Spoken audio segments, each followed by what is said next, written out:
Hello అండి. తిరుపతిలో స్వామివారి దర్శనం అయిన తర్వాత మనం చాలా చాలా ప్లేసెస్ అయితే చూద్దామని అనుకుంటాం కదా! అండ్ మేమైతే అనుకున్నాము. ప్లానింగ్ అయితే ఉంది.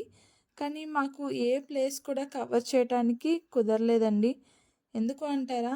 తిరుమలలో భారీ వర్షాలండి. అండ్ ఆగకుండా అలా వర్షం పడుతూనే ఉంది. అండ్ మా పాపకైతే అన్నీ చూపిద్దాం అనుకున్నాం. ఇక్కడ ఈవినింగ్ టైం మనకి ఏనుగులైతే ఉంచుతారు కదండీ! అవన్నీ చూస్తే పిల్లలు చాలా హ్యాపీగా ఫీల్ అవుతారు అనుకున్నా. కానీ అది కూడా చూడలేకపోయాం నిజంగా. అండ్ అంతలాగా వర్షాలైతే పడుతున్నాయండి మేము వెళ్ళినప్పుడు. అండ్ భక్తులందరూ చూసారా ఎలా పరిగెడుతున్నారో. ఇంకా ఈ తుఫాన్ అయితే 3, 4 డేస్ ఎఫెక్ట్ చూపించొచ్చు అని చెప్పారనమాట. సో, అదే రోజు ఈవినింగ్ మాకు టికెట్స్ అయితే బుక్ అయ్యాయండి. నెక్స్ట్ ఏ ప్లేస్‌కి వెళ్తామో నెక్స్ట్ షాట్‌లో చెప్తాను.